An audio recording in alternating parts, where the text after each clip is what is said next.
He's a tactical genius, he's the one to see on VP4TV. He's wild and he's free. Nine ball top number here to you and me. With his cunning moves, he's rocking endlessly.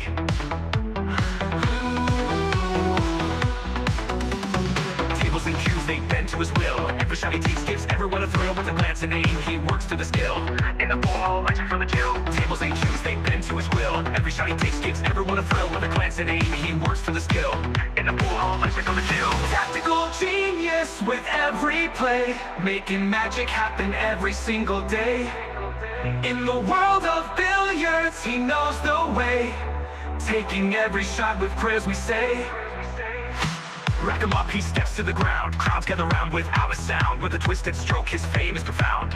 Every victory makes our hearts pound. From the corner bank to the perfect cut, he wins the game without a single strut. Chalk it up, just a fortune or luck, but skill like his, it never gets stuck.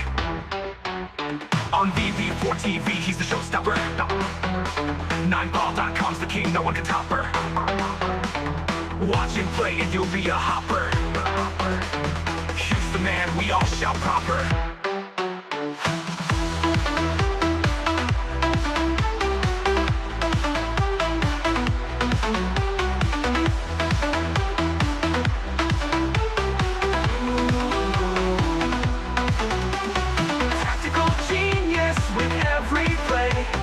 Magic happen every single day.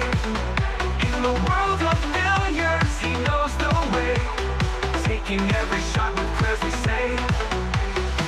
Rack him up, he steps to the ground. Crowds gather round without a sound. With a twisted stroke, his fame is profound. Every victory makes our hearts pound. Rack him up, he steps to the ground. Crowds gather round without a sound. With a twisted stroke, his fame is profound. Every victory makes our hearts pound. Rack him up, he steps to the ground. Crowds gather round without a sound. With a twisted stroke, his fame is profound. Every victory makes our hearts pound.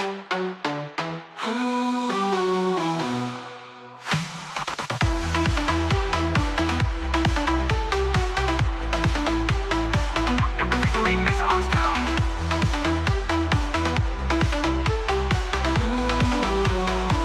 Every victory makes our hearts pound. Corner bank to the perfect cup, he wins the game without a single strut. Chalk it up, just a fortune or luck, but skill like his, it never gets stuck. On VP4TV, he's the showstopper. 9ball.com's the king, no one can top her. Watch him play and you'll be a hopper. He's the man, we all shout proper.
ATG from Kilmarnock town, got your hustle down.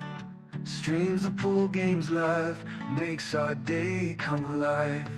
Early mornings on your grind, Tesco shift unwind, but you find the time to play, stream the virtual day. OTG tactical genius, every game you bring us with your skill and your flair.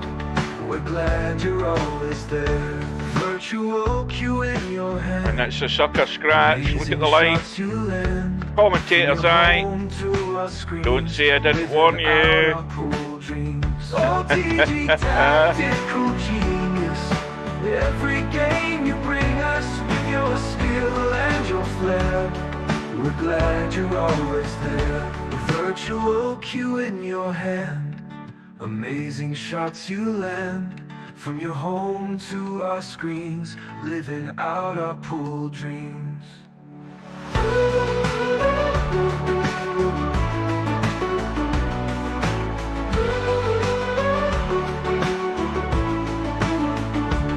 Early riser, work all done, streams the games just for fun.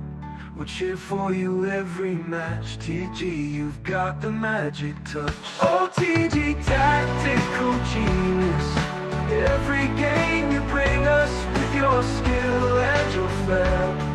We're glad you're always there. OTG tactical genius, every game you bring us with your skill and your flair.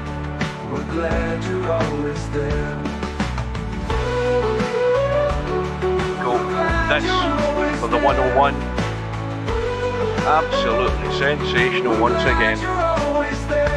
Virtual cue in your hand, amazing shots you land. From your home to our screens, living out our pool dreams.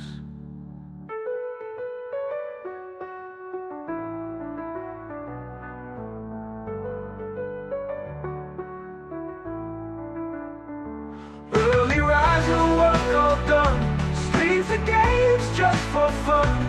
We'll cheer for you every match. TG, you've got the magic touch. OTG tactical genius, every game you bring us with your skill and your flair. We're glad you're always there. That was fantastic.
Where's the cue ball going? Oh dear, outside, never mind.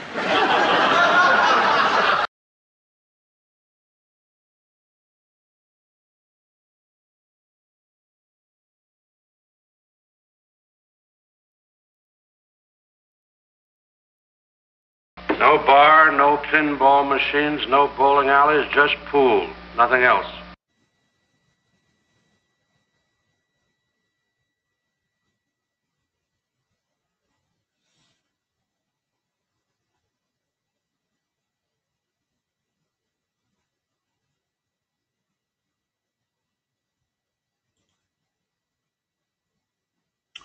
Good evening, everybody. Welcome back to VP4TV.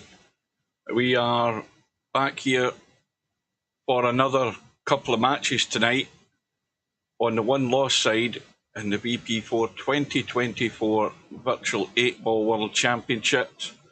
We've got first up at the top of the hour, barely a minute away. Good evening to Mark. We have MC_Clarkey, who is representing the United Kingdom, I believe, wherever the hell he's went to. There he is. And Bankster, who is representing Kuwait. Bankster's been in for about 15-20 minutes, and Matt just arrived. I actually sent him a reminder on Facebook just in case he did forget. The bad news is there's no admin here. Steve isn't here. I don't know where he's gone, and look who's just arrived in the room, in the lobby. So we've got these two matches just about to go ahead, the first one, and then in an hour's time we've got Cold as Pillow and Spectre Dawn on the one-loss side. Now, I would suggest that we have two players that are reasonably strong favourites, and we've got two players who are technically classed as the underdogs. My advice to the two favourites in these matches is don't take anything for granted, because we've seen what can happen. The room is up. Let's get straight in. We'll have the lag for the break and race to 9. Welcome to Hazard. Welcome to Coldest Pillow. And anybody else that's watching who's maybe a bit shy. So we don't have anybody who can deal with you-know-who. Bankster's in. Matt has arrived. Bankster on the right-hand side. So off we go. Well, all I hope is that these two guys give a good account of themselves. That should be their main goal. Try and cut out the numptiness. Above all, make the most of your opportunities. Now, I've got this back on 40. I'm going to set it to 30 because I do not like 40 for streaming at all. I'll set that in a minute. So Matt won the lag and a successful break. All the balls seem to be centralised up and down the middle of the table, but they're actually sitting pretty good. Well, let me just get this changed to my preferred setting for streaming. That's a bit better. Well, I wonder if you looked at that little video I did. I went into a room earlier on this afternoon just to check everything was set right for my stream. Excuse me. And I broke off in a frame of snooker. It was a bad break, by the way. It wasn't that good. There was no pace in it. But anyway, then the camera went funny. And I'm sure you've all had an issue where the camera's gone funny right in the middle of a game when it's come round to your turn. Well, this is the worst I've ever had. It went all off to the side, and all I could see was the cue ball. I couldn't see the cue stick. And when I hit replay, when I hit A, when I hit V, when I hit C, it wouldn't reset itself. And the only way of doing that was to exit the room and go back into the room eventually. But it's a clear known bug that's been in Virtual Pool 4 from day one, and will probably never get fixed. Well, It does go weird. You must have had it where it's been off kilter occasionally.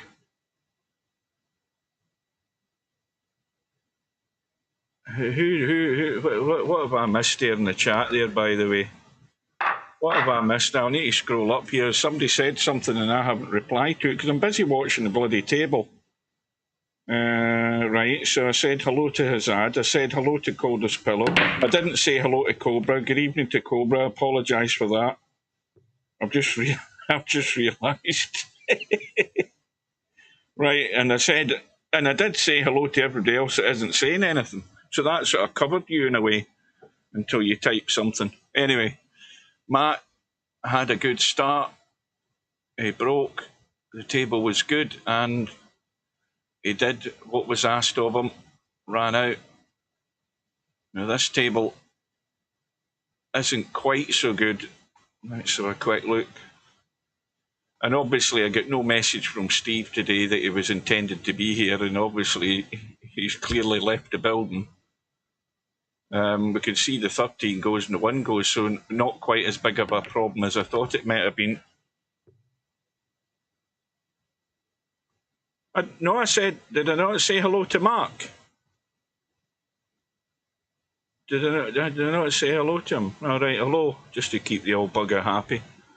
Well, I was watching a bit of the news there, and the Scottish news that is, and they were giving information on this accident, this crash that happened on the northbound M6 yesterday, and that is pretty sad. It's even sadder when you hear how it came about. Obviously, the information is not 100% clear yet as to actually how the whole thing came about, but a couple and presumably a mother and a father and their 2 kids, and another kid, I think. Anyway, to cut a long story short, they were heading north, going back home to Glasgow. And I mean, I've been on the M6 a good few times. I mean, it's a motorway. It's a 3-lane motorway until, well, it used to be until it got to the M74, and then it went down to 2. They might have expanded that by now since the last time I was doing it. But they're heading north to Glasgow. Now, that was a poor one from Bankster.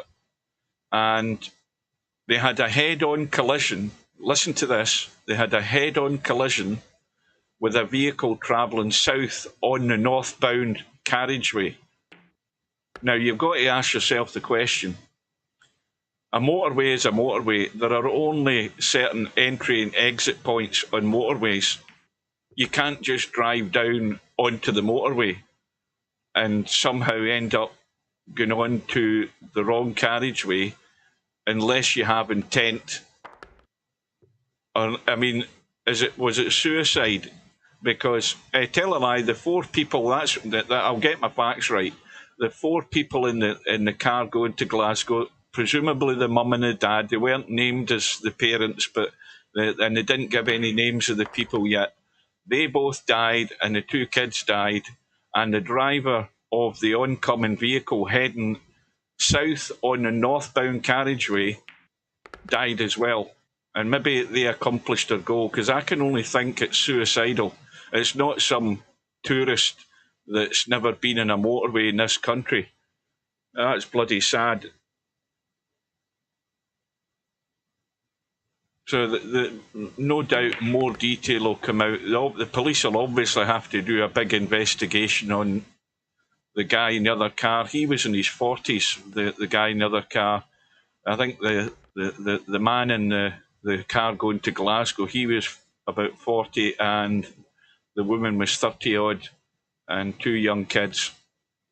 All, you know, they might have been away for a weekend, might have been away for a holiday or something, driving back north on a motorway, the safest place to be when you're driving a car. In this country, certainly, it's the safest place to be, provided, obviously, you drive with a bit of sanity. You're all going the one direction, and then suddenly you're hit oncoming by some, again, I can't believe that was an accident in that sense of the word. But anyway, that's enough of that. A really sad story, that. Well, Bankster, didn't complete the objective, and that's what you have to cut that out very rapidly. Matt's off to a solid start, 2-0 in front. Oh, I mean, they don't give you that information. Nobody really knows what speed they're going at, but it's safe to say you're going round about 70 or 80 mile an hour on the motorway. There's very few people drive at 70 mile an hour in any motorway I've been on. I've driven to work in the morning, and I'm going along at 70, and there's cars going past me at 90. 20 mile an hour faster guaranteed every morning. And even when we hit the 60 mile an hour section as you're going into Glasgow in the M8, they're still doing 90 mile an hour. Anyway, well, bankster on the solids, and well, he has a table that he can get out, but that 2 ball's the immediate problem, and the 7.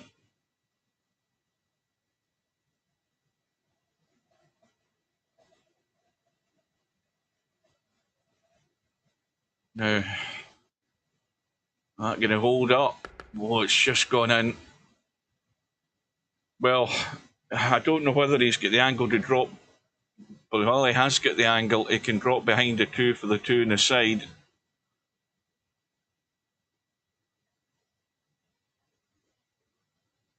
Now, he's got to nip this a wee bit. I don't think he wants to just let it leak away like that. I'm not convinced that was the best shot in the world. I can't believe, I mean, did he play for the nudge in the 11 ball? That's why I said you've got to nip this a wee bit. You've got to get the cue ball gripping there to hold it. And, well, it's all gone wrong. He needs a good recovery stroke here. Well, that's what it was. Well, he's won a watch there with that outcome. And now the big challenge is how he deals with the 2 through the gap to the 4, but then finding a pocket for the 8 ball. Now, is that the 1 ball still his as well? The 1 ball's still there. Now, this should be good. All he has to do is just have the right angle on the 1 and just drop the cue ball through. So this is no more than a little dink, this 4 ball. And all should be good. And this is just dead weight. Deader than you think, because you just don't want to leak away.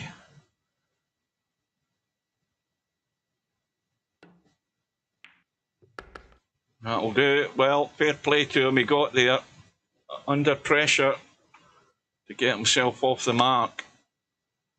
And also to steal this rack from Matt's break.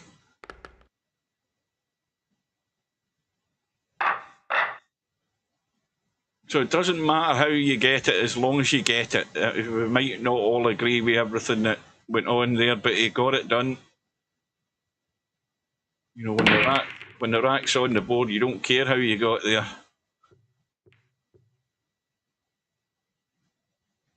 Well, let's have a look at this end here. Well, we've got a combo that's easy enough to be made with the solids. You've got the 3 ball that's a problem if it's solids. And I don't know whether Matt's going to try and get greedy here and try and cut this combo and spin the cue ball to brush that 3. I don't know whether he can. Now, he doesn't look as if he's playing that right now. He's coming away from it. Well, he hasn't got the pot. Now, clearly, there's obviously a problem with the solids as well, where that, what looks to be the, it looks to be the 10 ball. I'm probably wrong when I get up there. No, it is the 10 ball next to the 3. So we're still on an open table. I thought that was Matt playing, it was Bankster. Got it wrong straight off the bat.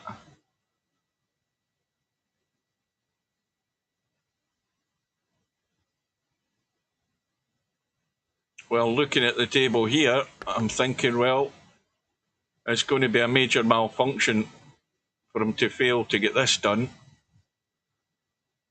He's got the 3 ball up there as more than likely the last ball, because he can drop that in and come into the gap between the 10 and whatever ball that is that's sort of on the head spot. What is it, the 11? So there's a nice gap there, but he's looking around and looking around. I think that's probably the most straightforward way to go about it.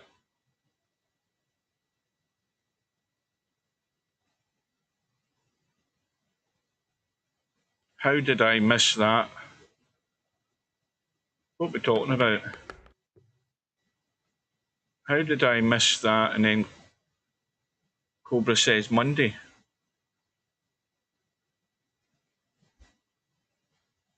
I must have missed something in the chat there.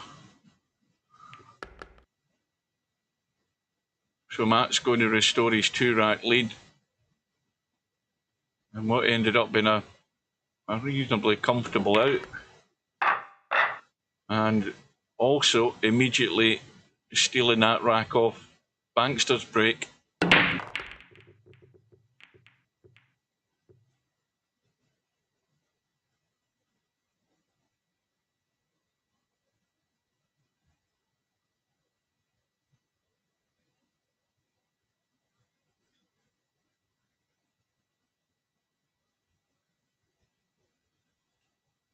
Right, so top side, left side, we've got 3 stripes lined up. Bottom side, we've got 2 stripes on the right side. Easy enough combo there, or pot the 14. Matt's looking at the solids, and I think he's gone immediately outward. Now, I thought the stripes looked a bit more comfortable, especially where the 1 ball is. The 1 ball and the 2 ball are not exactly accessible. I mean, they're sitting fairly awkward, especially with the other, you know, the stripe ball to the left of the 1. Let's have a look and see if that goes. Well, that 1 goes, but you're having to sort of cheat the pocket a wee bit.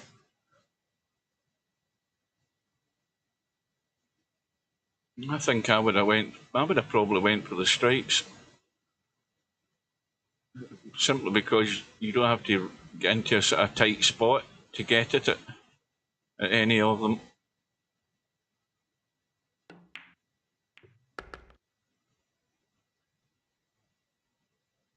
Now, this may well be taking some of that 8 ball.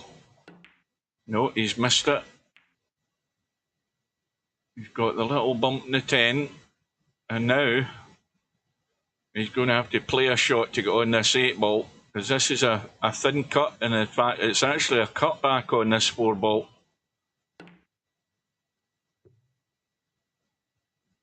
And well, he took all the pace off it to hold for the 8. I mean, that part of the shot was executed very well, but it was a bit of a cutback, that 4. And here is something that you get, Bankster. You've got to deal with it. There's not a problem in the table. You've just got to get these in the right order, especially down this bottom end of the table here. You've got to get into that 14 ball sooner rather than later.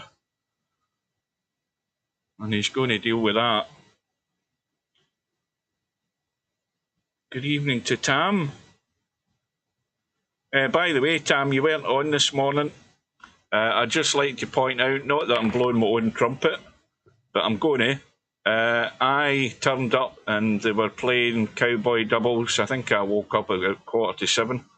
I turned up and it was Jim, Diablo, Linus, and Crosty. They were playing doubles. I went into the room. They finished that first match, and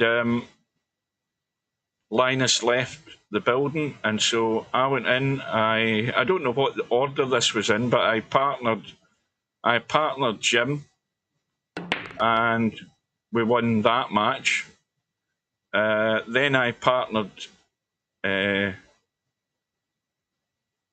Crosty, and we won that match. And then I partnered Diablo, and we won that match. Need I say any more about my talents? We couldn't lose this morning, no matter who we played, as long as I was with them. What do you mean lucky? It's that tactical genius that works. This needs to bounce this, by the way. Well, now he's got to nurse this in just to drop out the back end of this 8-ball. And he's got to watch the pace. He doesn't want to go to bedhead territory trying to cut this 8-ball, but this is tough enough as it is. Presuming he's cutting it rather than trying to reverse bank it. Yeah. Big shot. And the cue ball always want to leak away. So a testy one, and he knows the rack's gone if he doesn't get this 4-ball hanging over the side pocket. Another pressure shot for Bankster.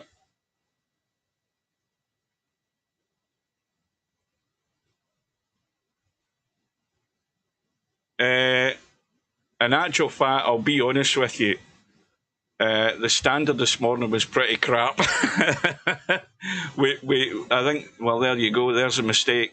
You know, that's the problem with cutting that last ball into that corner pocket. The cue ball was always wanting to leak away and then leave you that higher cut.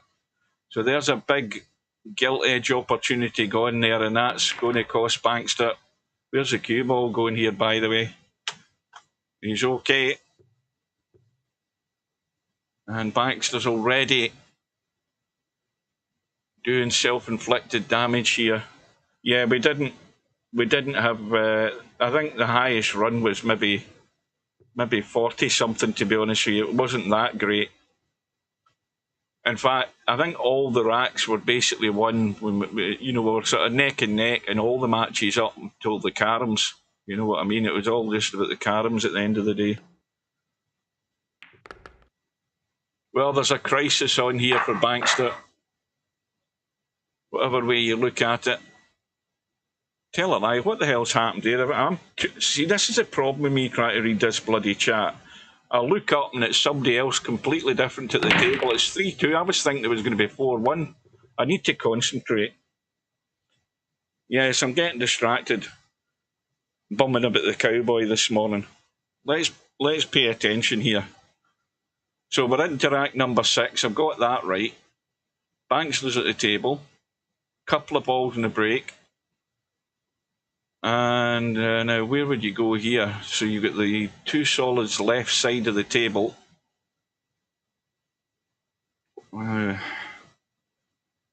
If you cut the 6 and get out into the table, you can take the 1. He looks as if he's nipping back, though. He doesn't look as if he's going forward to come out for that 1 ball.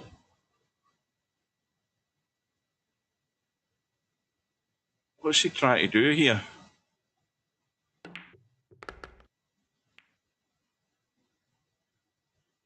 Well, I'm going to stick my neck out here and say that was absolute crap. Because I couldn't understand why, when you've got all of these, these are sort of bailout balls, there's none to stop him just nipping out for that 1 ball, dragging the pace off it and cutting in and coming out into the table. You're on another ball. He might have come up high enough for the 7 into the side, but whatever his idea was there, that's totally baffled me.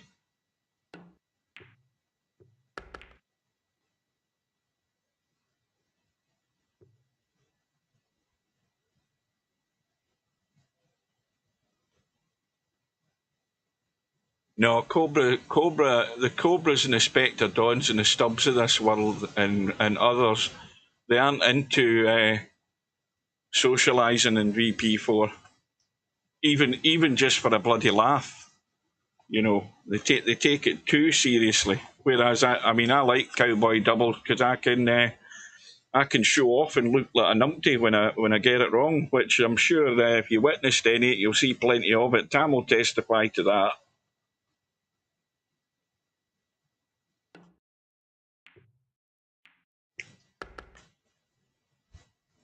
It's all about having a laugh and taking the piss. That's what it's about. No, 10-second shot clock. No, don't even start that bloody idea, Tam. It takes me 10 seconds to get semi-focused in what I'm looking at, let alone bloody play a shot. Right, just drop that idea right now. We ain't having that. So what you're really saying, Cobra, is if we had a doubles world championship and the rule was that you had to have a semi-numpty with you, you wouldn't be playing, you wouldn't be entering it then.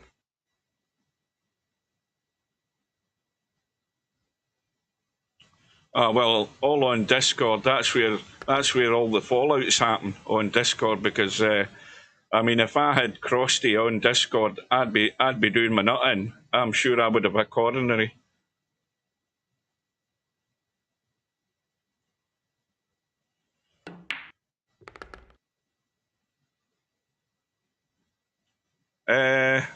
Yeah, but they like every other doubles tournament, Tam, they were short-lived and die a death. Everybody gets the notion, aye, let's do this, let's do that, and then no bugger can be asked. That's the problem. See, I think one of the problems is it shouldn't be that you have to have them in your friends list to be a partner.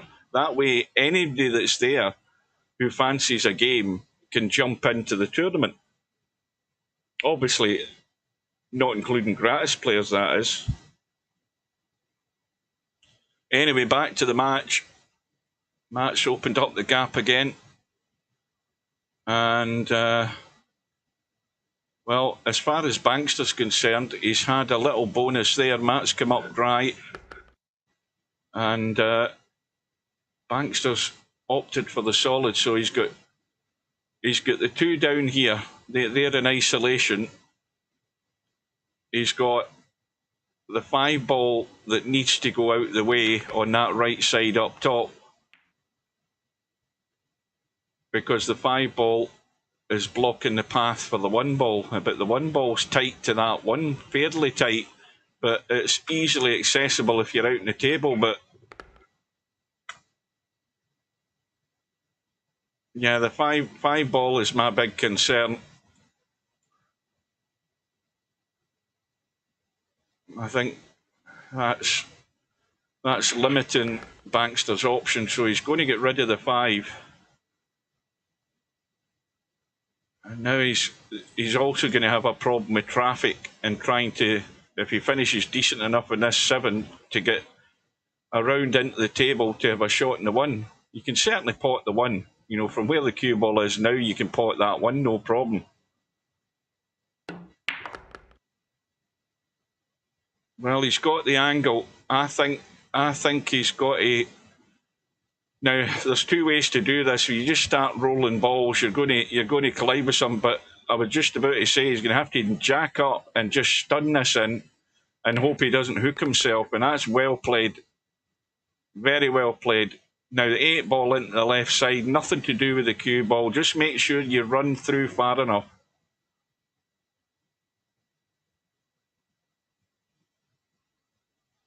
Well, here's another thing, guys. I got a message on YouTube today when I went into my YouTube studio, which is where you set up your streams and all that sort of stuff, and set up your channel and whatever.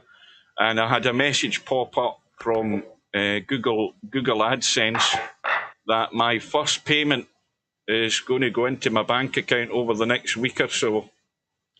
So, and that payment comes from, well, mostly Coldest Pillow, to be honest with you, because there's some right miserable bastards that watch this stream and don't contribute anything to it other than abuse. But anyway, Coldest Pillow's been the biggest contributor, and that payment is going to go into my bank account by means of support for VP4TV. So thanks again. Don't forget, it's only £1 a month to support the channel.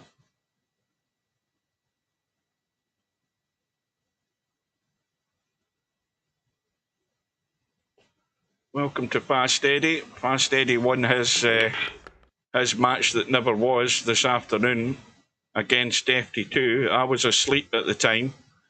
I was, believe it or not, I was sitting in front of the telly, right? And this is the truth. I was sitting in front of the telly, I had a cup of coffee, I had something to eat. And of course, if ever I have a cup of coffee in the afternoon and something to eat, and this happens on a work day on a regular basis, I thought I'll go into Channel 4, Film 4 and see what's on. And it was the 10 Commandments, like about the third time it's been on in the last 3 weeks. I thought I'll watch a bit of this again. Out like a light, I was after like quarter an hour. Out like a light. And then I came back to the PC and I didn't even realise the match was on. Who's grooming me? Oh, Coldest Pillow is. Well, anybody can groom me for £1. I'm not fussy. I'll send you a virtual one.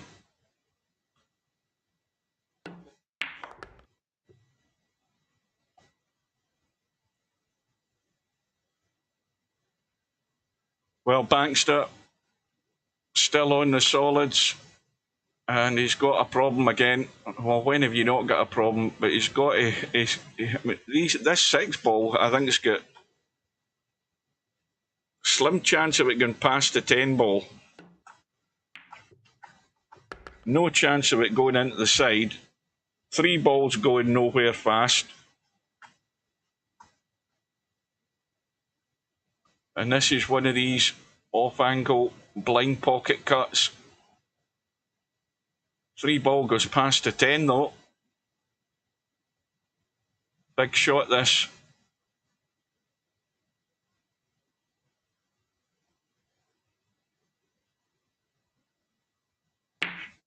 Yeah, 1 shot too many, I'm afraid. Hit it far too hard because all he needed to do was get that cue ball to roll out to about there, and he had the 3 ball. So once again, I don't know what he was thinking and hitting it so hard for.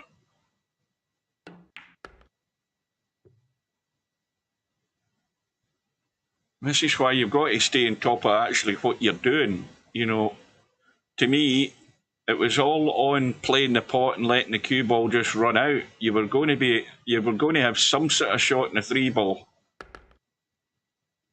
And this is now wide open gift opportunity to open the gap again for Matt. Now, just again for the benefit of any latecomers, we've got this match which is now half an hour old. And from the pace that we're going at, it's a first to 9, remember. We're going to be knocking on the door of the top of the hour, depending on how these racks go, on Coldest Pillow's match with Spectre Dawn. So the intention is to go all the way with this and then jump across when this match is done.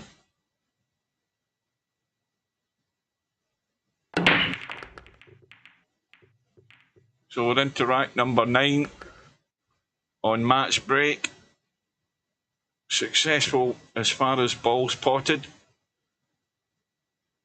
So you've got 4 solids up top, you've got 4 stripes up top.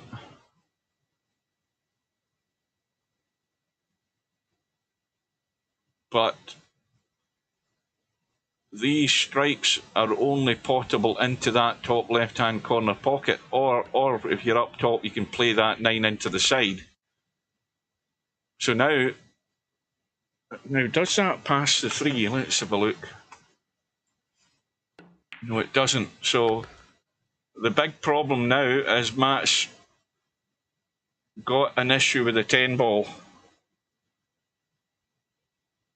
And he might be trying to get there. And now the other issue is collisions if he's going to play it. Now he's looking around, but if he'd gone a wee bit further, maybe it'd have been, I think he's decided he's going to take it on now, but he's going to be rubbing the 3.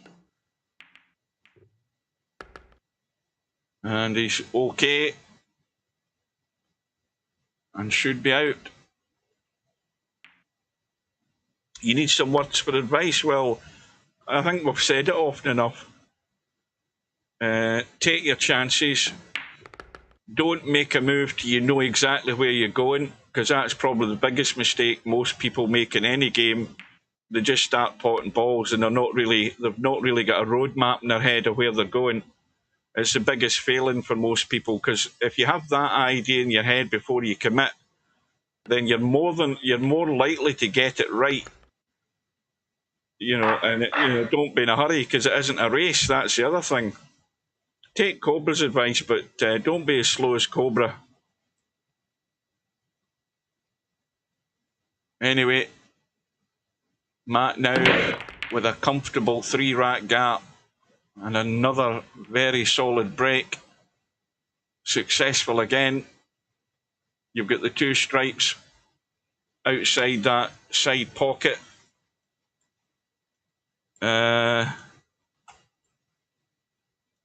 Well, you probably want to take the 9 ball first, but the 10 ball will go if you're sitting a wee bit awkward.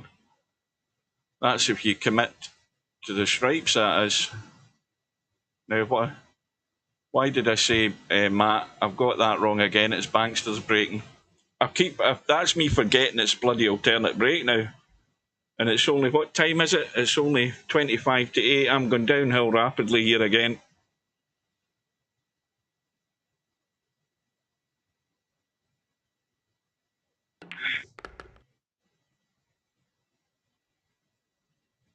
So Bankster's got that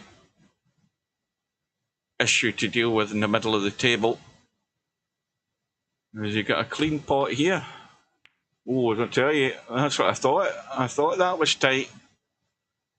Well, that's a huge mistake.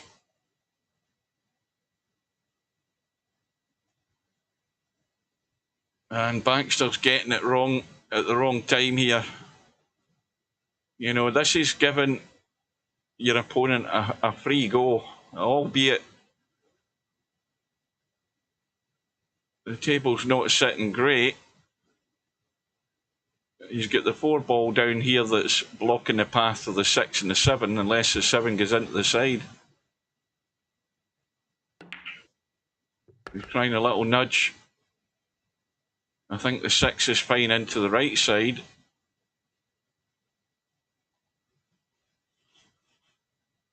Well, have a look at that again. Nice. He's just sitting at a wee bit of fiddly angle in that 6 ball for it in the side. I think he's trying to wait in a better opportunity.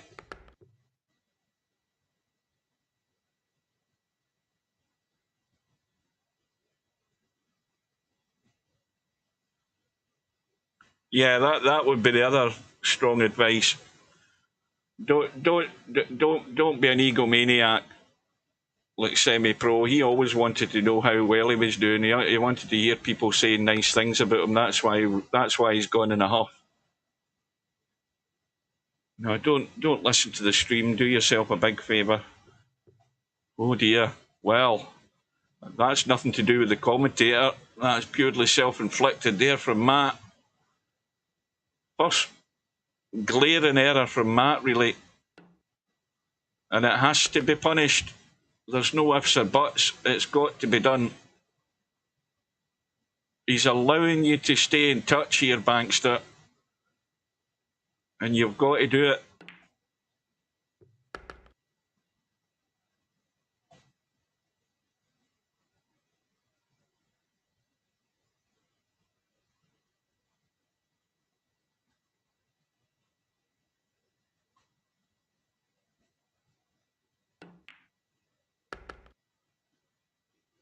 Well,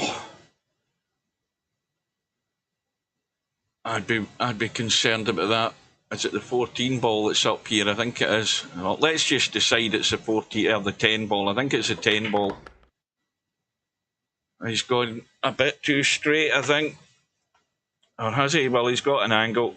Well, if this is me, I'm making sure I'm coming up the table, or I'm playing it safe, but I need an angle on that 10 ball if I'm taking it up table, because I want to get out onto the 8. Well, he's got an angle.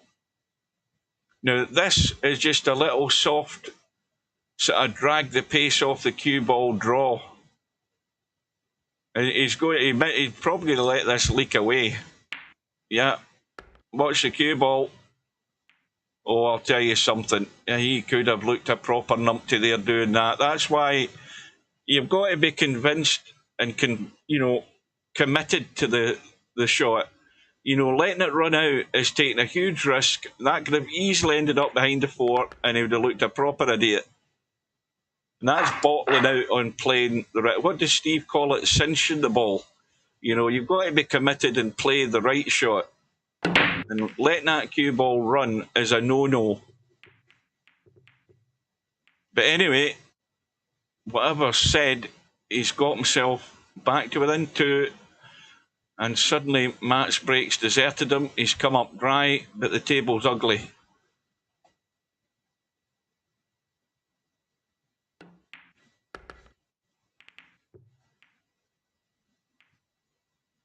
What you're really saying that I put people to sleep. That's what you're really saying, Cobra.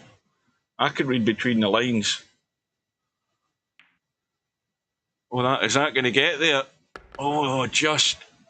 I don't think he's put the cue ball through far enough, though, because I think he wanted to nip onto that 1 ball while he was at it. I don't think he's gone far enough.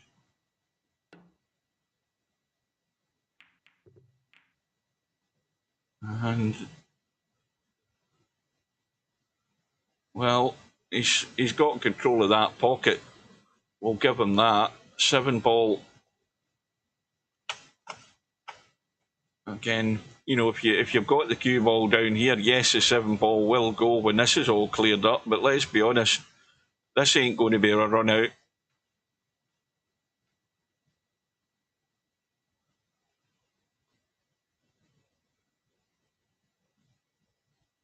I think you should treat every game, every rotation type game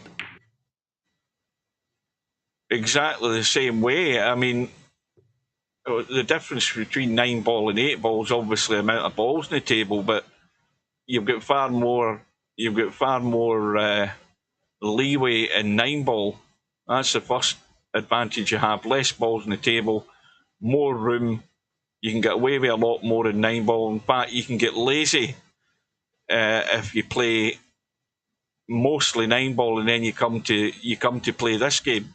I think laziness is probably the biggest contributor to your downfall, in the sense that you're thinking you're going to get away with things, and the emphasis is certainly a lot more in the cue ball control and getting into that area. But first thing is study the table and don't make that move until you know where you're going. It couldn't be more obvious. If you know where you're going next, the chances are, provided you can execute certain shots, the chances are you're going to get there. Have the image in your head of where you're going, look at the table, say, right, well, I'm going for the 11, I'm going for the 13, I'm going to get up for the 9, I'm going to try and get a bump onto those balls on the long rail on the right. All of that stuff.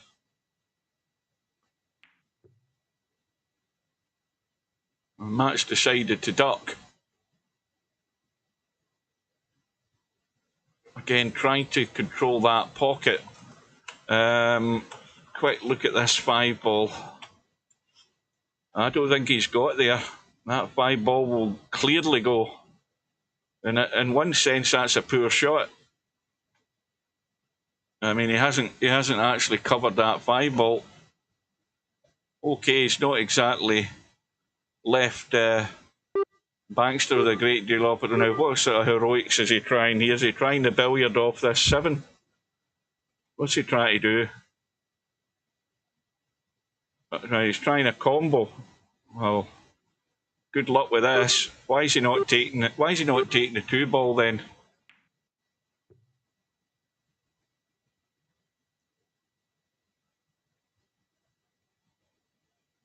Well, that 13 ball isn't doing Matt any favours sitting there. It's doing nothing.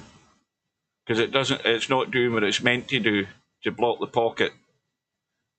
The problem Matt's got is he doesn't have much in the way of alternatives to play here. You know, if you play that 11 ball, you could play it into the corner, bring the cue ball out, go into that 10, or get on the 10 now. He might have gone too far. He's gone too far. He wanted to be sort of there so he could run this in and run forward and get some movement. So he's already gone wrong big time. And that was just, you know, the pace of the cue ball was just too much. Well, he's got one bump. And now the 5 ball is acting as a blocker in the bottom right-hand side, and the 1 ball's the blocker up top. So Bankster is in a strong position here. It might end up having to be the bank to get out in this table. Oh, I would agree with that 100%. I mean, because, you know, probably the perfect example in this tournament, Stubb. You know, Stubb gets away with murder on the 9 ball table because he's become lazier and lazier over the years on 9 ball, getting away with stuff where you're not getting optimum and prime position, and he gets away with thin cuts and all of that stuff, and so that's ingrained into him. He's so lazy, and then he comes into this 8 ball tournament, and it's his worst performance in any big tournament you've ever seen, because he thought he could get away with the same sort of stuff again. He just doesn't absorb information. He didn't give the game enough respect, and he get drilled because of it.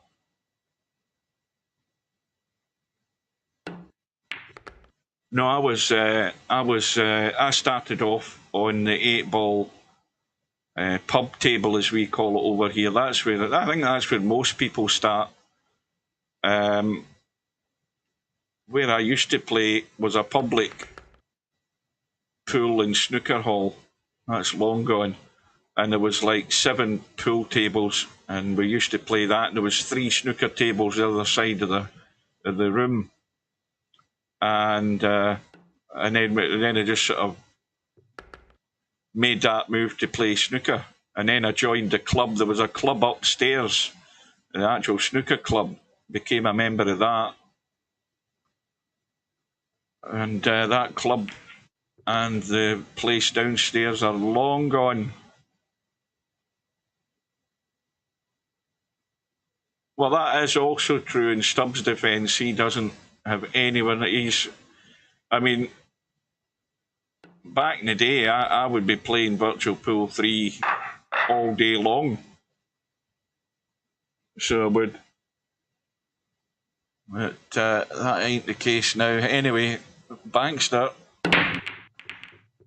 is back in it, but this doesn't look a very good break for him. He's dry as well, I think. Oh dear, he could have done with the ball in a shot, because there's reasonable space between all of these balls here. And Matt's under a wee bit of pressure here with this opportunity he's got. He's got to think that his odds are reasonable to get out, provided he's got that cue ball movement under control.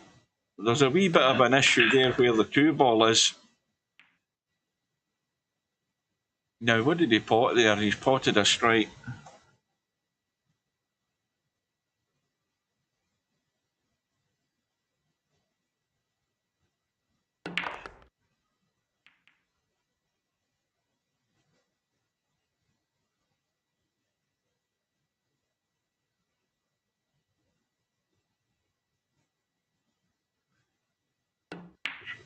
Well, 9 ball, you get away with being lazy because you don't have, and we're talking, now let's just get this right, we're talking about VP4 here, we're not talking about real life. In VP4, you get away with so much so much more than you'd ever get away with in real life on a real size table. And it's a habitual thing for a lot of players. They play 9-ball, the cue ball's running loose. They've not got that tight control of the cue ball, and they can still get themselves in trouble because of it. But their options to get themselves out of trouble are a lot more freely available because it's an open table. There's a lot less balls, and when it's a crowded table and you're on a particular set of balls, then you have to have that ability, probably, well, substantially more. You have to have that ability to be able to execute certain types of shot in order to manoeuvre that cue ball, sometimes into a fairly tight spot. Bangers in 9-ball and, you know, lazy players in 9-ball won't get away with that in 8-ball. They'll be found out very quickly. And again, for Stubb, who's a solid player in 9-ball, he just got wiped the floor with, and that's exactly why he did get wiped the floor with, because it's a lazy attitude that he's trying to adapt into a game that does not benefit that type of play.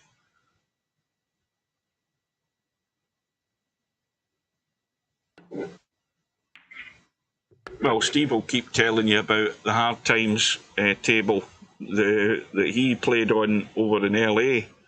The hard times room, they had, I don't know how many tables they had, but the table that they had for the live streams that were done from it was tighter pockets than you've got in VP4. I think Steve said that these are narrow pockets in Virtual Pool 4. They're listed as narrow pockets when you're setting up the table. But if you were playing at hard times in LA, where he played on that live stream table, they'd be described as tight.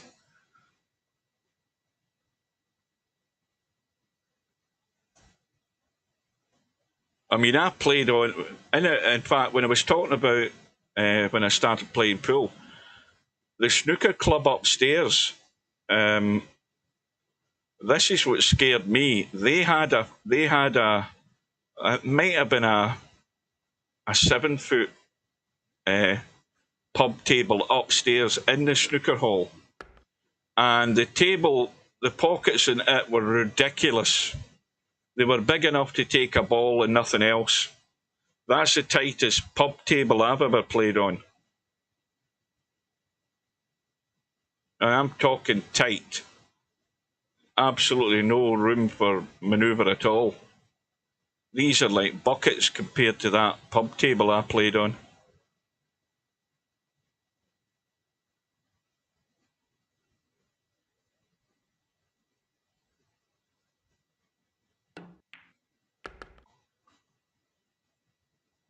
Well, Matt, with a 7-5 lead, we're now 9 minutes away from the second match of this evening.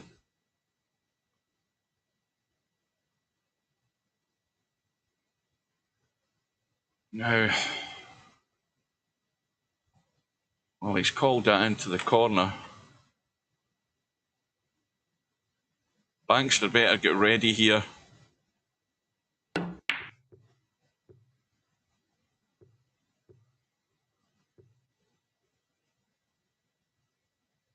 Well, another huge visit here for Bankster, because this is where things can turn in this match. Even though if Bankster runs out here, he'll still be one rack behind. But it will be up to him. It will be on his break next rack.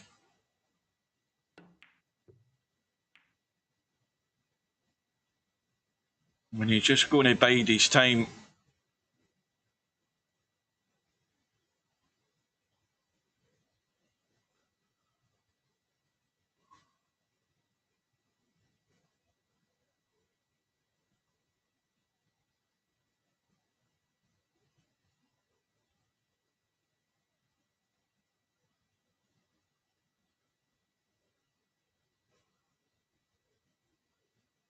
Well, if you had been in VP4 testing when the snooker table was getting tested,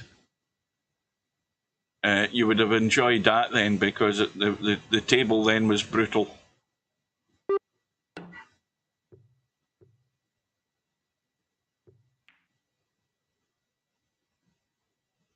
Well, Matt's got that.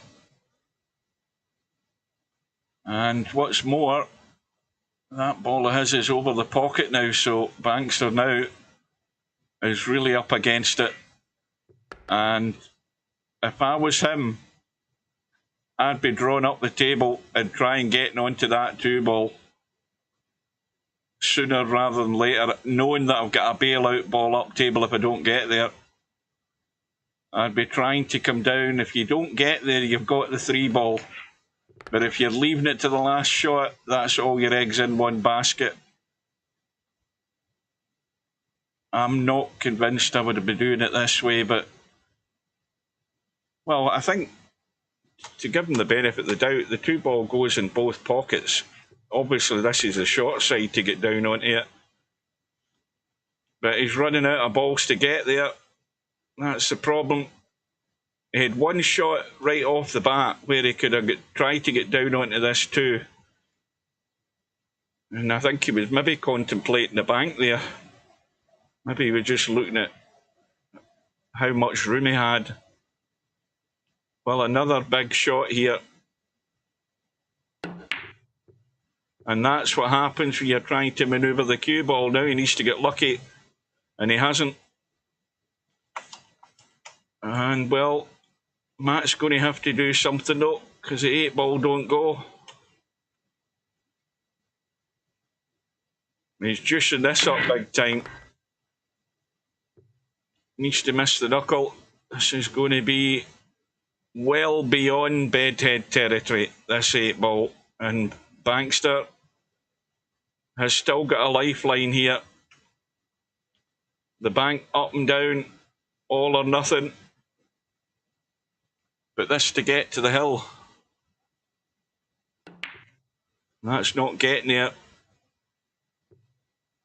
So you've had 2 goes at it, Bankster.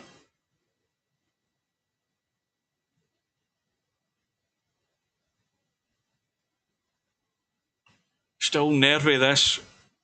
Still nervy.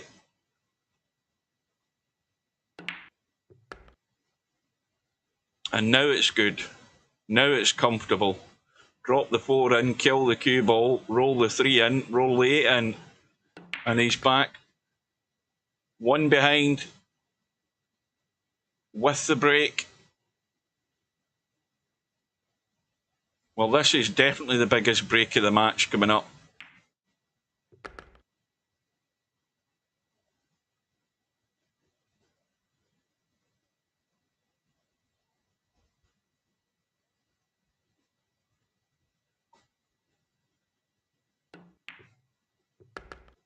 Oh, he needs a good one. He needs a good one to ramp up the pressure on his opponent. Well, he's got the first part of it right. Balls have gone in. Look at the table. These balls, this could not have broke any better. I mean, they've all got good space between them. Steve's favourite problem is the 2 balls in the middle of the table, that 2 and the 7. But I don't think he'll be dealing with them. I think he's looking at these stripes, because again, they're all on. There's one issue to deal with down at the bottom here. This, what looks to be the 15 ball. No, tell a lie, it's not the 15. I think it's the 13. That one, if he's going to play stripes.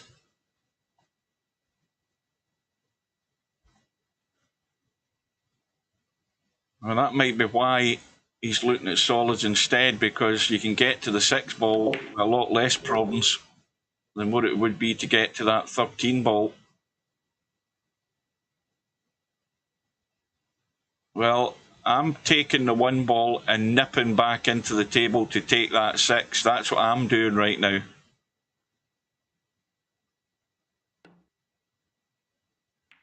That's not getting there. Oh, goodness me.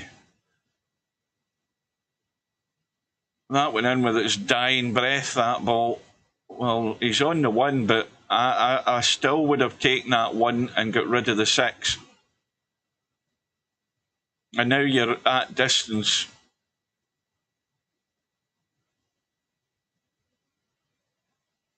Well, he's still got the 7 ball to deal with as well.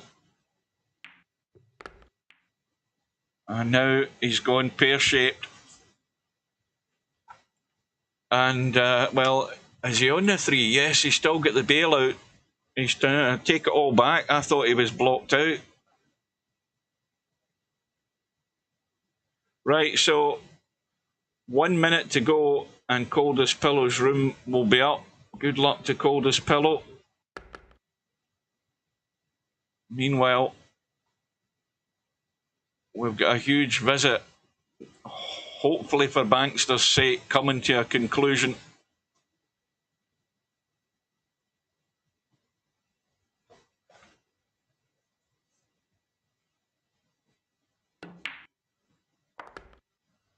Right. Now, this is where you've got to play this with conviction. He's going around to get out into the table here, I think. He's good. No, he isn't. He's going up top. That'll do it. I thought he was going to let that cue ball run there. He got me fooled there, but he should never be missing this.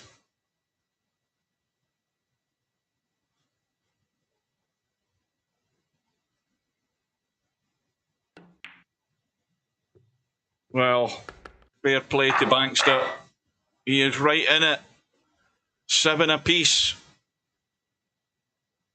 Match break. And I don't see anything going in. There's a problem up top with the 4 ball and what looks to be the 15 ball. You've got 3 solids down this bottom right-hand corner, 2 solids in the bottom left-hand corner. And, well, 7 ball is the one isolated. If it's the solids you're determined to take. He's got an easy combo to get rid of that 1. That's the least of his problems.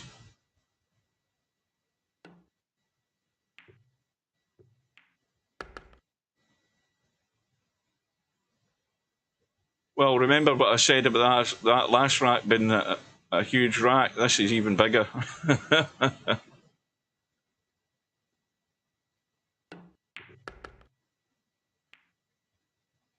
Well, he doesn't want to be... He's got to take the 2. He can't be taking that 5 right now. You don't want to be bumping the 6. I wouldn't be doing this. You just don't know how this will finish. It could double kiss and stick there.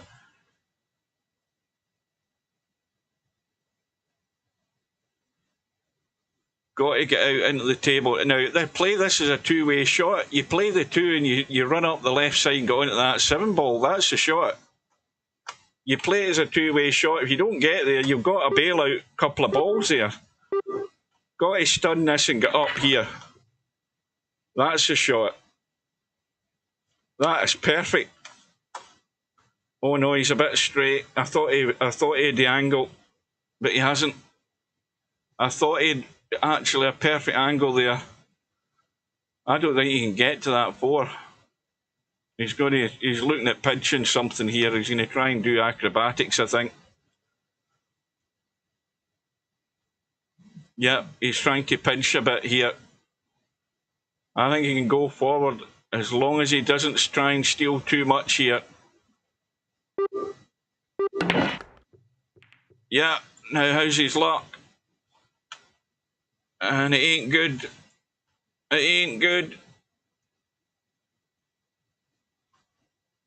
Well, he's got 1 opportunity here to go through that gap with the 14 and the 1 and get a hit, and he's still got the bailout on the 6 ball. But he's deciding to hang time. And that is not a bad move. Again, seeing the sense and not trying to create miracles. And Matt immediately trying to deal with the situation. Hang on a minute here. I think he's in trouble. Yeah, he hasn't got a shot. He's got a very thin cut up the rail in this 13, and it's going to get there. So that's dealt with the problem ball there.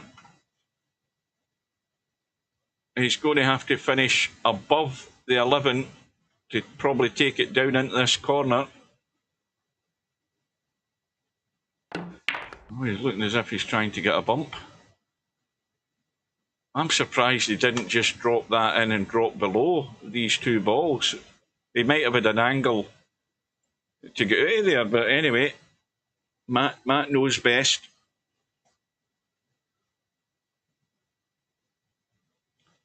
Is there room for the 4 to bank? Well, if you were there, that 4 will bank every day of the week. That will bank every day of the week. It'll probably bank from the other side as well. Matt's going for the hit. And, well, he's got one more bailout ball.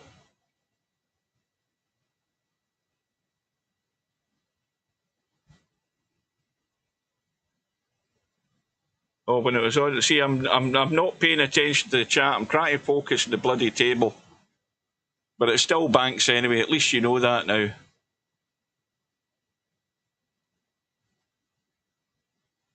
Well, that 9 ball does go.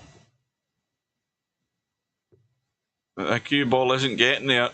That's, you know, it's 2.5 feet short of where he wanted the cue ball to be. And obviously, what he doesn't want to do is move the 4. Right, now, we need a quick look at this. Well, he hasn't got the cover. So, the cards are all on the table now for Bankster.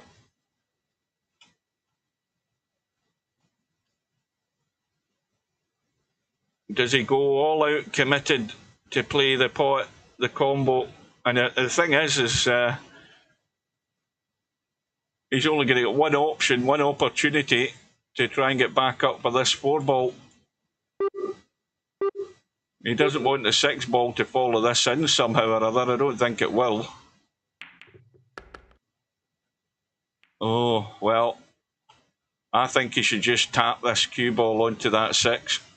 That's what I'd be doing. I'd just tap it and leave Matt over the 6 ball. He's going to have to play a great shot to get that cue ball onto the 11. Now, what's he doing? Why is he not just tapping that? Why is he not just tapping that and leave the cue ball sitting there right over the 6? Tell me this.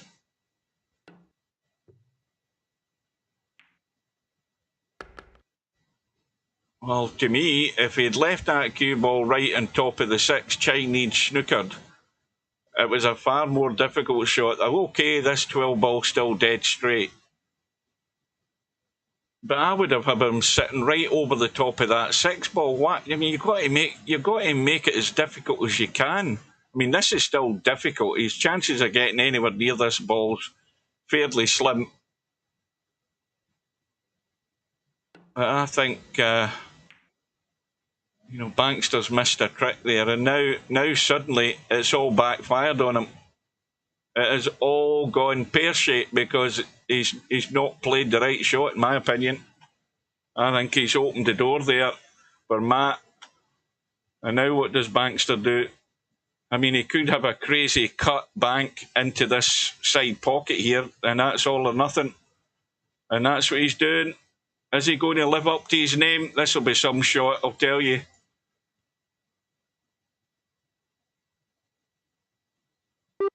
This will be a shot and a half, and it's nowhere near it. And the cue ball's gone south. Well, it all went wrong on the 6 ball.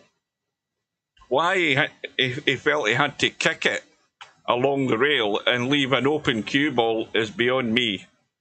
To me, that was semi-suicidal, that shot, because it just left Matt an easy safety. And Bankster will regret that.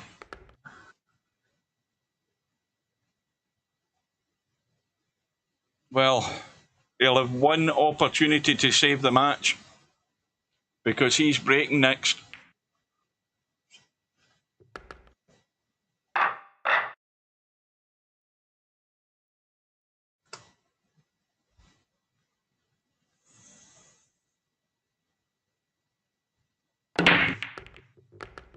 Well, he's got a start.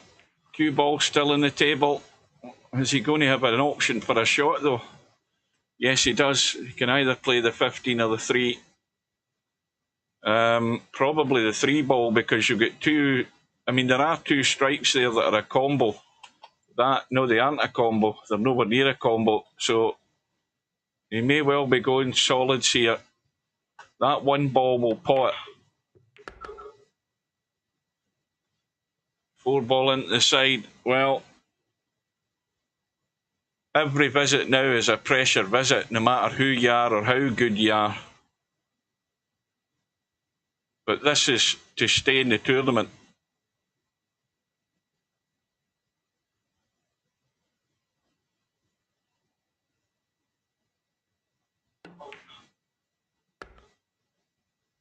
Well, you don't want to be potting the 1 ball from that angle. Not if you can help it. I think you cut the 7 and nip across for the 1 ball. I'd be bottling out in this. I don't like this angle, because these 2 balls suddenly they double in size just like that. So again, I think he's done that wrong. He should have taken that 7 ball every day of the week, because the cue ball can only go in one direction. The cue ball goes that direction, and it's all about just judging the pace. I'm guaranteeing they would have been far better on that 1 ball had he played the cut in the 7. And I think he's missed a trick there. I think he got that all wrong. Cutting that 1 ball at that angle is not comfortable when you've got 2 very adjacent balls that could interfere with it. And Matt has dealt with the issue, played the combo, freed up his other ball. Everything's on, and it's sayonara and hasta la vista, and better luck next time for Bankster. I can't see where this is going to go wrong, as long as Matt can deal with that 13 ball. If it is the 13 ball, that one there, that's clearly the problem. And I think he's trying to stay low. No, he isn't. Well, he's got to get over there somehow or other. The 11 ball's handy for that. And that's pretty much dealt with anything that's a problem. And that's it.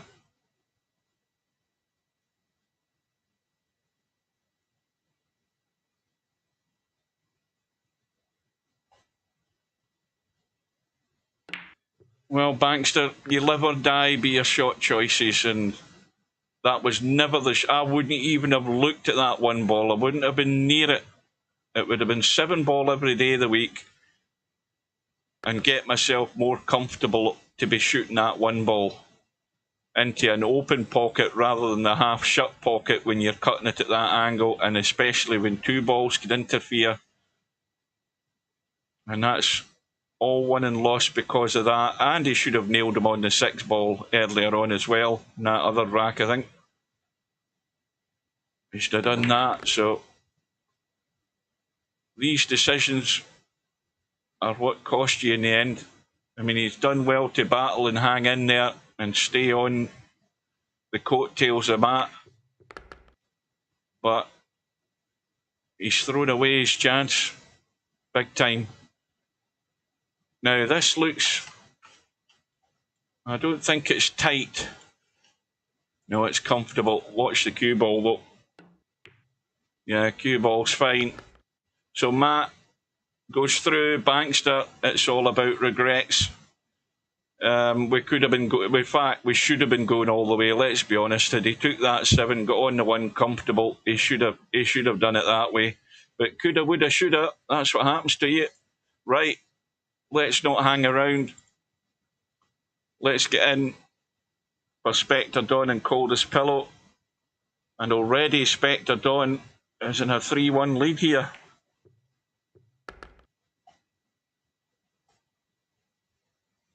Right.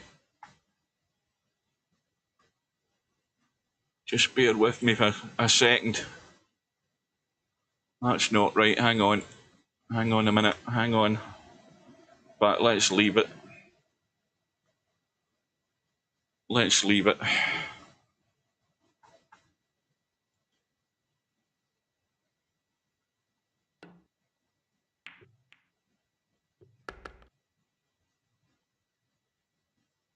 Is that you away, Tam? Way to bed. See you later. Did Tam not realise we got 2 matches on? Maybe that's maybe he's had his fun time.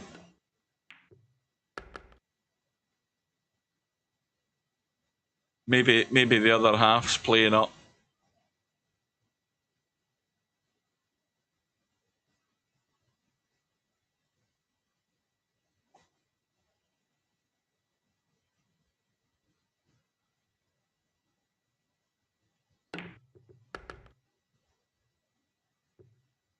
Yeah, there's chat that's on the main stream that isn't coming through on Twitch.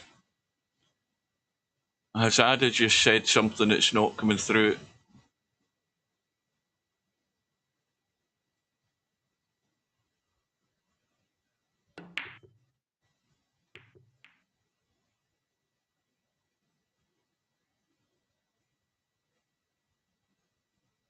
Well, coldest pillow misses the bank on the 8.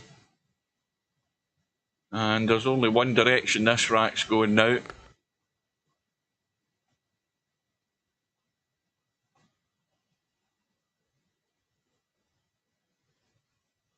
Yeah, but the thing, don't forget, I'm monitoring the stream 2 ways. I'm watching that my live stream's okay through XSplit, but more importantly, I'm watching what the live stream is on Twitch. And your chat has just come through there, Cobra, but strangely, Hazard's didn't from YouTube. It appears in the stream, but it doesn't appear on my Twitch chat. It's not firing through to Twitch. But that's a restream issue more than anything. We'll have a look at the bracket once we're done here. There's not a lot left. It's all down to that big match with Albinario and Bedhead.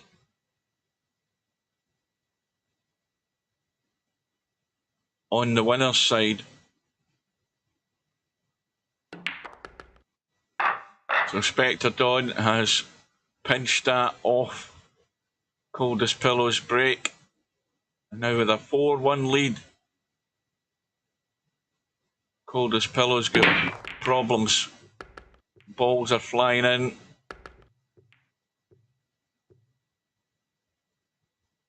in. First glance, I'd be thinking, right, well, so I'm not moving anything or having to deal with anything, I'm going to take the stripes. 10 ball over that top right-hand corner pocket. You've got the 13 card in this bottom left corner pocket, so it's got to be stripes all the way.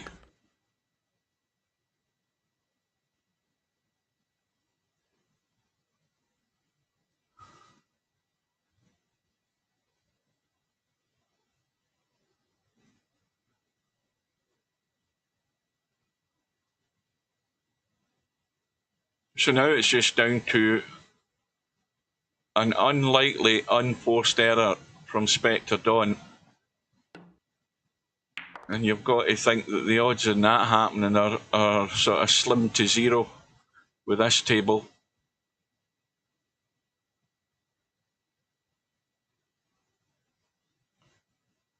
Now, is he playing? No, he is. He's going to play it long. Try and roll through in the 11. How's he finished? Well, that's fine. Cue ball's only going one direction. Onto that long rail on the right for the pink 12. And then he just wants a wee angle on this pink 12. That way he can just bump the cue ball out to be comfortable in the 8. And that's perfect. Because he can bump the 1 or he can nip it back and make sure he steers clear of the 1. But the angle's fine for getting out and comfortable on this 8 ball. He's come out at the other side of it just to be safe.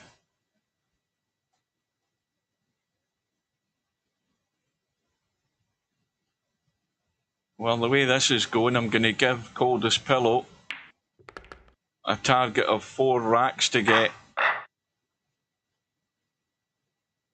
And right now, when you're sitting in 1, you know, suddenly 4 racks is even a big challenge. So he's got a ball. If you play the solids, you're down on the 3 straight away. You're down on the 7 and dealt with that. The problem immediately is the 10 ball, the fact that he's taking the stripes.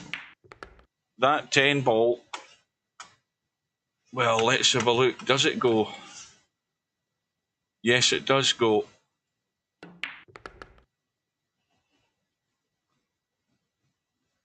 Now he's going to have to play the 10 ball now if he's on it and get out of there, maybe going forward and out the back of the 1 ball. Other problem, of course, is if he then decides, well,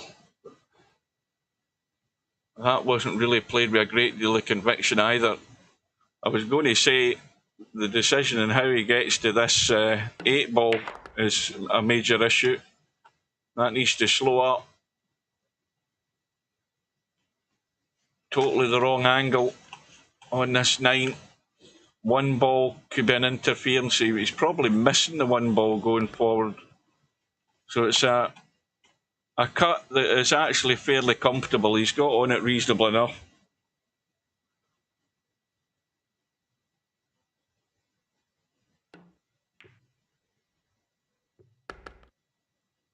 The problem for Coldest Pillow is he has to keep doing that for the rest of the match. It's a tall order, and he also needs a bit of assistance from his opponent. Where's Spectre breaking? Second ball. Second ball. Cue ball's gone. Well, there's the first bit of assistance. Commentators curse on Spectre Dawn. Okay, the table's ugly, and it's ball in hand in the kitchen, remember, from the scratch and the break, so there's limitations on what Coldest Pillow can do. But if I'm him and I'm looking at that 11 ball, I want to do some immediate damage.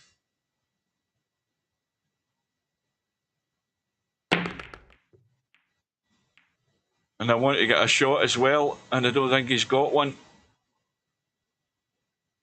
He's not on anything. He's got a bank in the 10.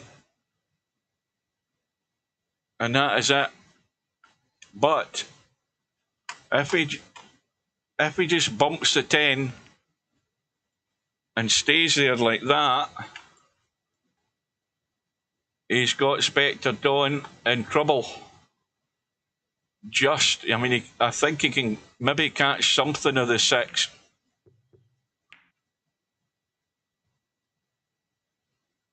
Now, we can clearly see the option to get on that 13. The option to get on the 13 is the 14 and bumping the 8.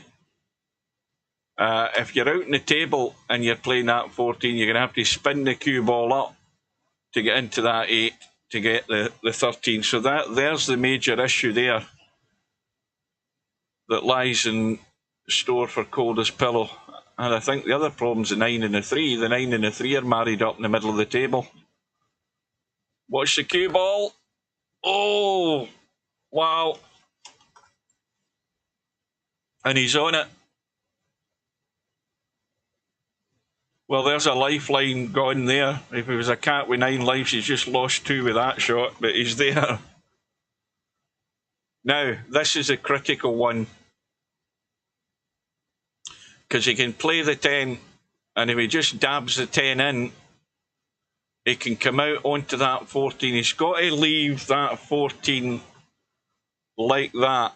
He's got to be fairly tight, so that he's got a comfortable angle to stun the 14 in and bump the 8. And so there, now he's gone nowhere, or is he? Well, now he's got the problem I was talking about earlier. He's not got the best angle to get this bump. He's going to have to work the cue ball, and I don't know whether is he going to get enough to get that bump.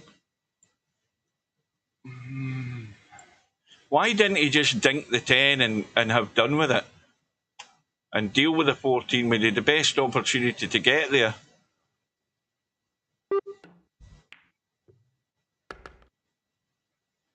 So now he's back to square one. He's in exactly the same spot he was 30 seconds ago. And now this needs a nice little bump.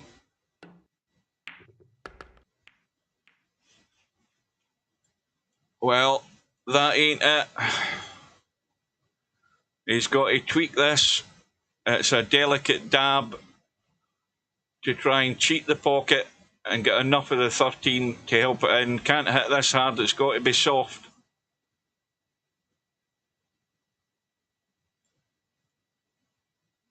I think the shot is on, but it's very dodgy.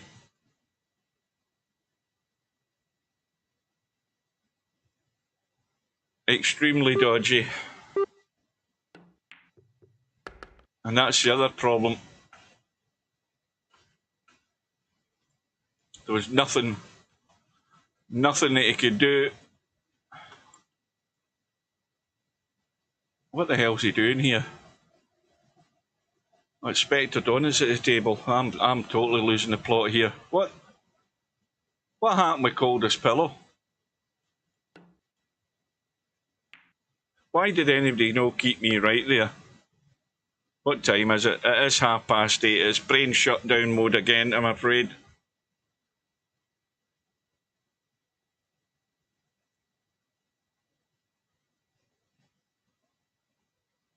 I called safety. I missed it. That's why I get confused. So I'm too busy totally, completely focused to lay the table and the balls and all that stuff. I'm missing the messages on the screen.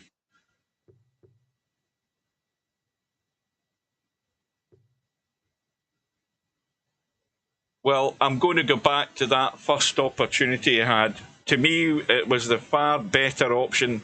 He could have was it the 10 ball, dink it in, bring the cue ball out to there, stun the ball in, guaranteed to bump the 8 ball, and pretty much guaranteed to be dealing with the 13 ball, and missed a trick right off the bat. And what do we keep saying about where there could be a problem? And the problem was immediately in front of him, right at the beginning of the rack, and he didn't take that opportunity, and ended up, well, we saw what he ended up doing.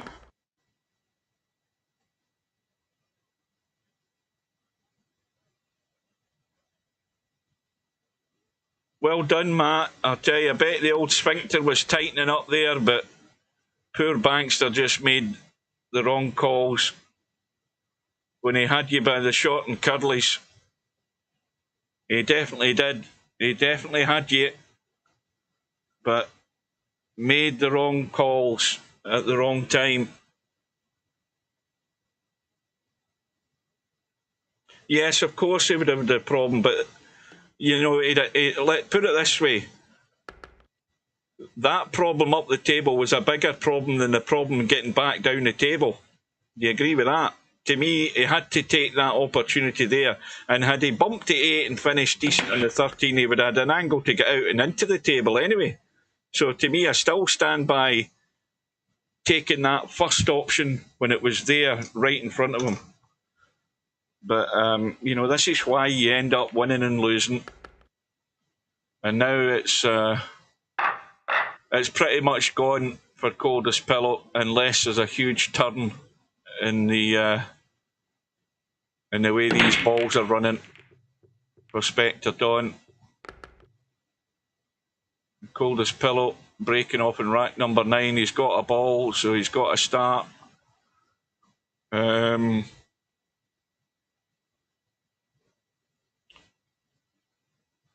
He's got, I don't know whether, I'm looking at these stripes. Solid into the side, 6 ball. No problem with any of these balls here. Problem with the 5 ball. But if you look at stripes for that reason,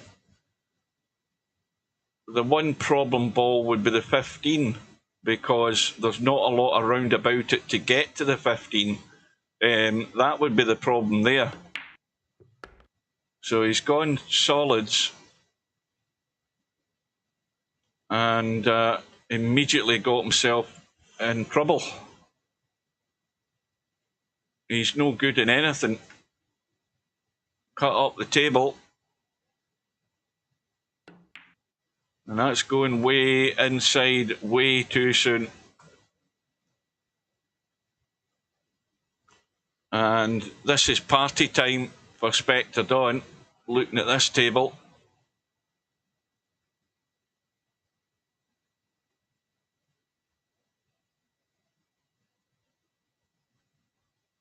That definitely could have gone either way.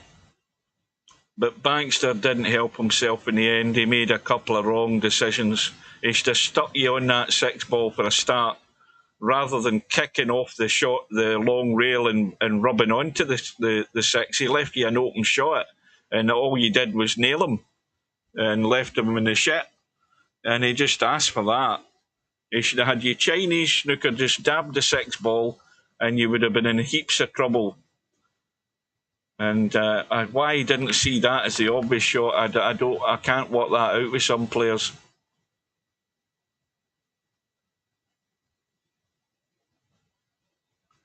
Well, Spectre Dawn doing everything right. You know, again, looking around before he commits to make his move, just to make sure he's got his bearings and he hasn't missed anything. He knows where everything is. That's exactly what you should be doing. Always have a wee look around. You've got plenty of time in the shot clock. You've got the extensions each rack. There's no hurry. And once you're sure of where you're going, then you commit.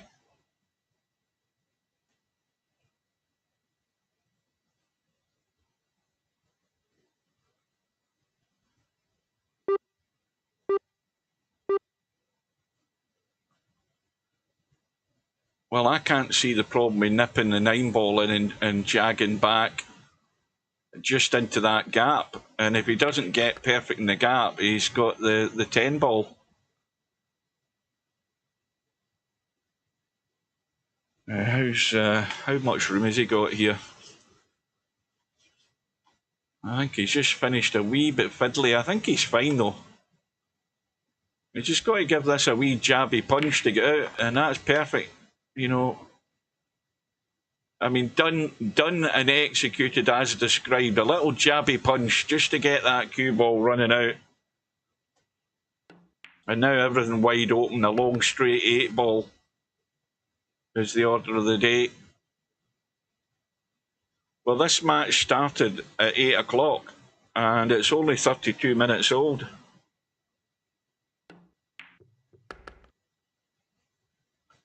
That's probably the, if not the biggest cardinal sin, especially at the start of a rack, is not knowing where you're going. You know, it's a bit like, you know, you're going somewhere in the car you've never really been before, but you've got a general idea where you're going, so you start off on the road and then you end up on a cul-de-sac somewhere before you then decide to bloody type in the details in the sat-nav, and by then it's too late. You're late for wherever you're meant to go. And an 8 ball, you're up the proverbial creek without a paddle half the time. Right, so Spectre Dawn has taken a 1 minute break, so it's a bit late, but I'm going to see if I can change this. Hang on a minute.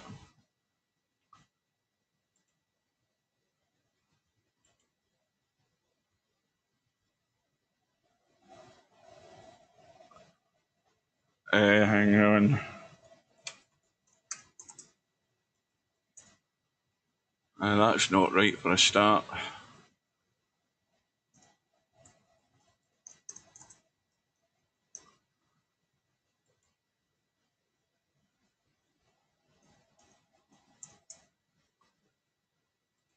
Right, that's one. And the other one is that one.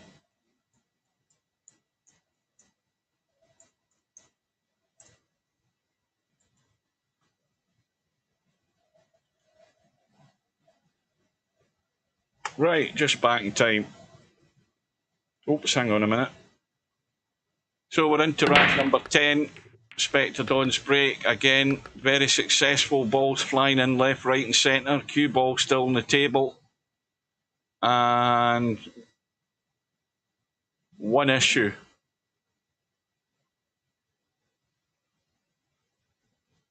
One issue if you're going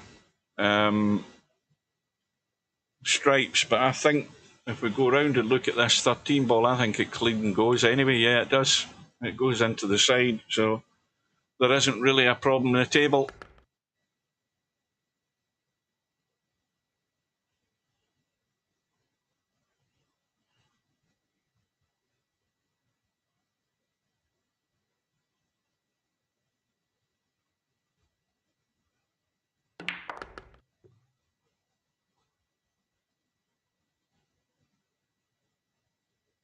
I need to have a quick drink. Hang on, where's my bottle? Do a quick mute as well, just so you don't hear the gargling.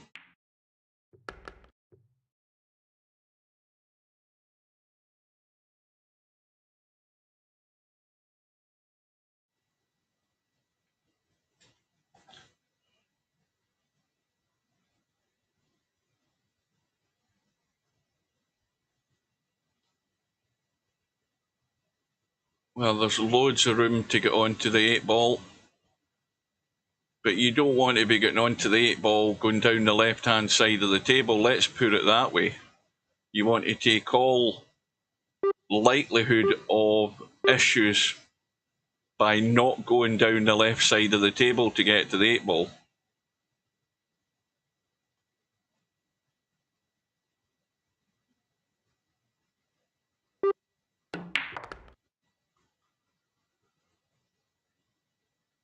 Well, he'll take the 11, and again needs to get through that gap.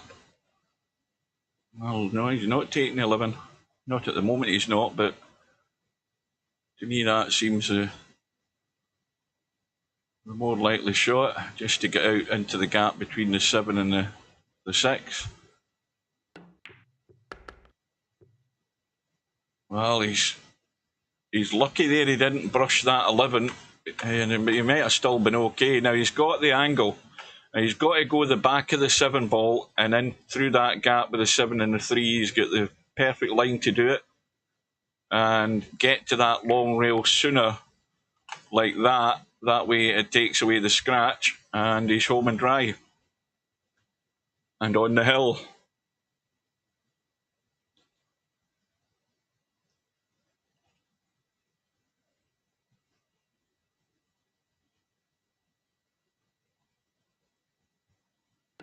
Well, I'm sure one thing Coldest Pillow will admit that there's a lot more to 8 ball than he maybe thought about when he signed up for the tournament. It's a much tougher ask than he probably thought it would be. You know, getting the idea, yes, I can pop balls, but suddenly when you're in the mix of things, and there's a lot more been asked of your game playing this, especially when you move up from 9 ball. It's a huge difference. But you get that tournament experience, which is probably the biggest benefit you should get by playing in the thing.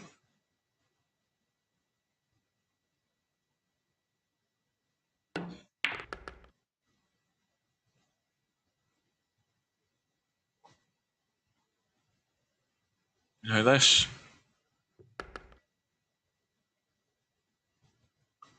Now this 6 ball, all you're doing is cutting across, miss the 13 or the 11, whatever it is.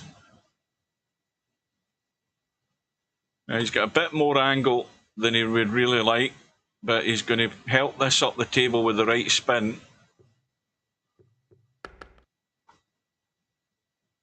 And I gave Coldest Pillow a target of 4 racks to get to. Well, he's on the brink, but that opportunity might be taken away from him here because Spectre's now breaking for the match. And again, successful as far as a ball going in. That stripe on the right side will squeeze in past the 8. So there's not a problem there. We've got 1, 2 solids down the bottom end here where the cue ball is. But all the stripes, if you look at them, there isn't a problem. So to me, it's stripes every day of the week. Because it can kill the cue ball, stun that ball past the 8. Now, wait a minute though, hang on a minute. Is that ball? No, it doesn't. It's blocked. So the other issue then would be the 12. But there's balls here that allow you to get to that 12. So he is committing to the stripes. He's just got to be careful in how he does go about this. Now, he might want to deal with that 12 ball right now. Pot the 10 and just see enough of the 12 and get it dealt with.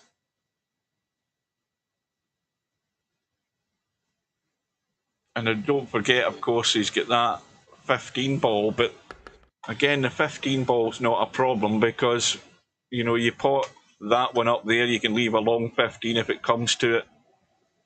So I think he's too good a player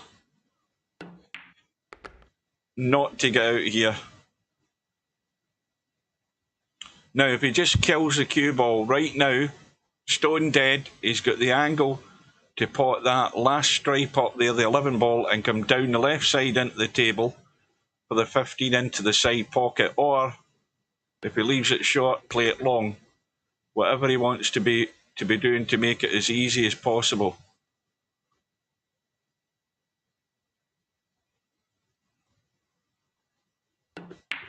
Yeah, he's coming up. And pretty much on the money. So now, don't hook yourself. Just dab it into the little gap. He's going to take whatever. It's going to be a long straight 15 in this case. So, Spectre Dawn comfortably through, shall we say. And comfortably through in probably the quickest match of the tournament. Bear in mind it's a one-loss side though. It's probably one of the, if not the quickest one-loss side match. Only 41 minutes. And so it's a 9-3 win for Spectre Dawn. And that now we'll have a look at the bracket. We've got limited matches left. Just to do a quick refresh here. And we can see that those 2 matches are gone. And if we look at the one-loss side, we now know who Fast Eddie's opponent's going to be, and that's Spectre Dawn. Now, Fast Eddie's in with a great chance. Yes, he's not going to be favourite, but I think Fast Eddie has probably got far more 8-ball experience than Coldest Pillow over the years in Virtual Pool. I'll give him that credit, but it's still a tough challenge up against Spectre Dawn. In the bottom half, we can see that Larry is now up against Matt, so that's going to be a USA-UK battle, and the winner of that match will be playing Rabbit. And if we then look across at the main side of the draw, we can see that we have Cobra, who's lying in wait in the hot seat, or the hot seat match, I should say, and he's waiting on this match getting arranged between Bedhead and Albinario. Reminder, it's the 21st, so what date's the day? This the 15th or the 16th? I think it's the 16th today, isn't it? So they've got 5 more days to organise themselves. It could possibly be at the weekend, but we'll keep an eye on the fixtures to see when it goes up. They're an hour in front of the UK, so there's no problem with time zones. They'll be able to comfortably arrange their match at a suitable time from them both, and probably round about this sort of time, 7 o'clock, 7:30 in the evening, our time, more than likely. So that completes the proceedings for today, folks. Well done to the winners. Better luck next time to the losers, but more importantly, slightly better in the shot choices, especially Bankster, because he lost it right at the end when he had Matt on the ropes but couldn't get the knockout blow, and he'll be thinking about that probably. So that's us done, folks. I hope you enjoyed it. Thank you for your company. Thank you for your contributions. Thank you for the abuse. And we will see you again sometime. So with that, all that remains to say is take care and good evening. And we'll see you again soon.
No bar, no pinball machines, no bowling alleys, just pool. Nothing else.